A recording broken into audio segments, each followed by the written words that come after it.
Hugh is currently the Principal Advisor of Urban Design at the City Council here. And prior to that, he spent 10 years working as an urban designer in Wellington, where he was involved in much of the public sculpture that's made Wellington such a striking urban centre.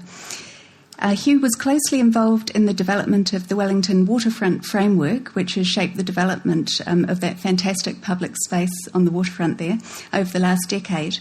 And he wrote the strategy that's guided the development of open spaces in Wellington. He trained as a landscape architect originally and worked as a botanical illustrator before becoming an urban designer.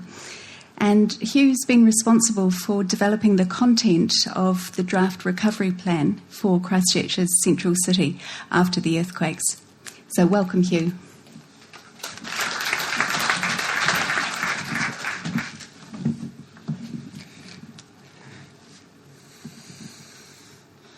Thank you, Lara, and good morning, everybody. A pleasure to be here. When Lara came to me and said, the topic for this we want you to talk about is imagined futures, and I kind of thought, look, that should be in my job description. It's not, because bureaucracies they're not as poetic as that, but look, that's what designers do. They imagine the future and they think about it, and for better or for worse. And so I guess, artists and designers, it's what we do as a business. And I was kind of interested that in councils and in bureaucracies which manage cities, we're very much in a modernist paradigm. We organise our cities on functional lines. We think we have people who look after pipes and people who look after parks, people who look after transport systems and traffic lights and things. So it's very functionally oriented in a way, and it's absolutely essential. Every city needs it, but it kind of misses the point sometimes too. That actually, we don't deal with emotions or people's experiences very well. We don't have a department of sorrow, which is to deal with people who are grieving for the earthquake. Probably a good thing, actually. I thought of having to fill out some sort of checklist of, when did you last cry, is fill somebody like me with horror. But I was kind of intrigued in, looking at Ash's work. This is a work in the late 1960s by the sort of metabolist, Isozaki, of a vertical city. Look, I like Ash's version much better, but and obviously they had different agendas. But it was kind of interesting to see artists and architects. And Isozaki runs a very successful Japanese architectural practice, is still running it, I understand. So, they're kind of interesting, the kind of parallel discussions. And I wondered if, in thinking about public art, that there weren't sort of two continuums that might be kind of useful to consider. And one is from the fantastic to the real. And obviously the two slides we looked at were very fantastic. At the other end of the spectrum we have very real or built or actual projects, and I don't mean that in any pejorative sense at all. But, they're both equally valuable and both essential in terms of imagining futures. And so I don't mean to imply one is better than the other. And the other one is perhaps from singular to collaborative exercises, and urban design is essentially a collaborative exercise. We deal with all sorts of people, all sorts of viewpoints, different objectives, and really, the art of compromise is a beautiful one. Look, it's recognising that you live in a city with a whole lot of people, and actually you have to work with them and somehow fit around them. But art is often a very singular exercise. It's a very it's a person's vision. It's a interpretation of experience, collective or personal. But by its nature, it's singular, and I think that's one of the great challenges for getting artists involved in the wider urban environment. And I don't mean at all that it's impossible. It can be done, but like all things, an artist to function effectively has to understand politics. They have to understand, other people's positions and needs and desires, and they have to be able to work with them and at the same time hold on to their singular vision in a meaningful way. So I think that's a huge challenge. And in terms of other kind of, I thought I'd just talk about some of the different ways in which kind of art and public space intersect. And to make public art, and some of these are fantastic. This is one of Regan Gentry's sort of, he just came to me one day and gave me this drawing and said, why don't we do this? It's a lot nicer than the Wellywood sign in Wellington, I have to say. So perhaps, but it's sort of, just an idea. There was no reality to it or no funding. It was just kind of interesting. Another one is the Hook of Maui, and a number of you may have, seen this when it was proposed in Wellington as a gateway sort of sculpture for Wellington. Very much a collaboration. So a filmmaker, a landscape architect, and a visual artist kind of working together to produce a sculpture, and for a fantastic as well, but for a variety of reasons, it couldn't be implemented. Partly funding, partly the laser which made up the kind of the line for the hook was a hazard for civil aviation. I mean, a variety of reasons. Kind of it remained an idea, a beautiful idea. Sometimes I think we think of art as being something that we do to places. We put in places to give them more meaning, to give them, art is the active bit and the place is the passive bit. But I think actually it's a two-way thing. I think actually that place gives art meaning as well. Great art is, it's actually a two-way kind of thing. And one of my, I love this example, and these are actually two works. There's Ripples and Feather by Neil Dawson. It's two works, Ripples and Feather. They were done separate, and they're essentially abstract works. I don't think Neil had any narrative attached to them or any story. He, they were abstract, sort of formal works. But in putting them together outside the council chamber, and you see this view as you come out of the council chamber, the place where councils, makes decisions about the future of the city. For me, we added another layer, a narrative about the power of the pen, and a little reminder to people of the effects of the quill, the writing, that actually ripple beyond the sort of a little reminder. So I like the way in which the place, if you like, gives the work meaning. Extra meaning. I don't think it detracts from the formal, presence of it.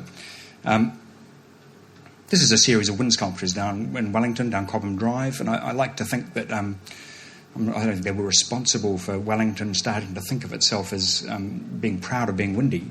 But, once upon a time, people were embarrassed of it. Wellington, windy, grey, and kind of, around the time we put these in, we turned it round from being, well, actually, Wellington's windy and it's cool, and get over it. If you don't like it, go somewhere else. And in a way, these sculptures went in on a wasteland. It was a Cobham Drive, if you know it, and I'm sorry I haven't got any photos of it, it's just a bleak kind of rocky wasteland, and yet they turned it into a celebration, a kind of an arrival of joy into Wellington. And art doesn't have to be good to give this meaning either.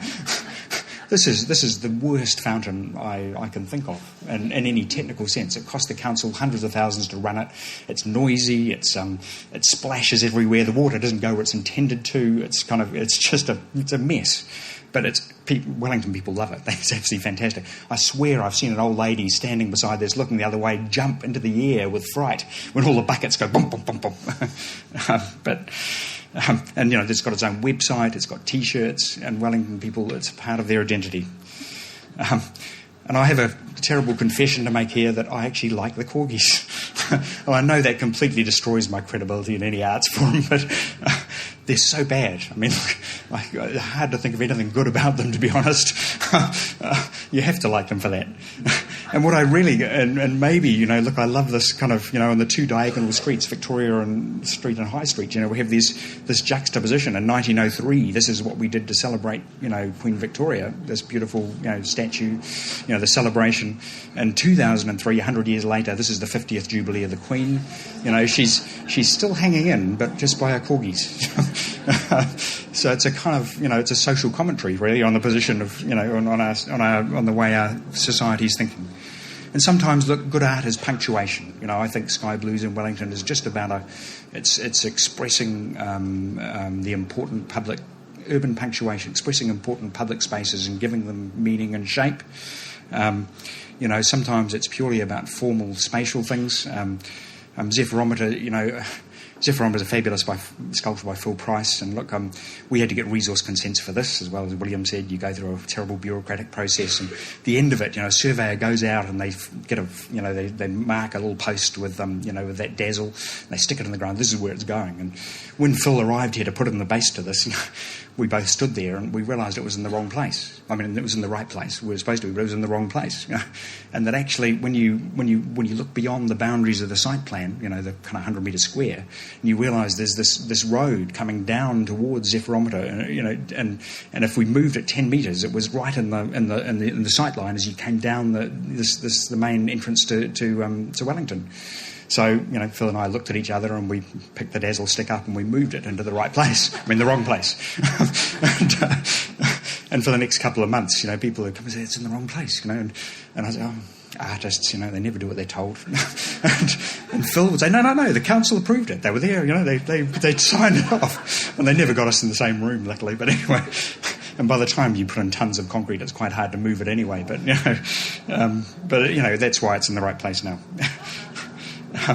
But in contrast, where that was a sort of collaboration, I guess, Anton Parsons' Invisible City. This is a fabulous sculpture again in Wellington. Anton is a incredibly thoughtful and meticulous planner, and he prepared models of this sculpture, and it does great things. It creates a little pedestrian space for people, and it's like a little book opening up. It's really lovely, but it was all completely thought out and modelled, and Anton had it all worked out. He imagined it all before it was put in, and so it can work in both ways. Another kind of collaboration, the public benches, and a lot of you remember those from City Mall. Again, Phil Price and I kind of worked on those. I don't know, I call them art, but they are the involvement of, there's an aesthetic component and a technical skill that Phil brought to that, which, I think, makes the city a richer place. And finally, I was just going to finish on a couple of slides of both of pre-existing works and what's happened in the red zone now. And in a way, I kind of, I imagine these two works, Flower Power and Nucleus, and they were put into very strong urban contexts, into strong urban forms. They were a response. Look, for me, I love that interplay of the red dome of the ANZ Tower and the red, disc of Nucleus. I thought it was wonderful. But now those buildings are gone. That context is gone, and then there's this kind of eerie way in which the strong context is reversed, and the sculptures hold the memories where they were fitting into a very strong, responding to a context. Now they kind of are like they're left there on their own, kind of standing, remembering the things that were there before. I find it quite hard to orient myself in this photo, but if you think about it, you'll get it. But thank you.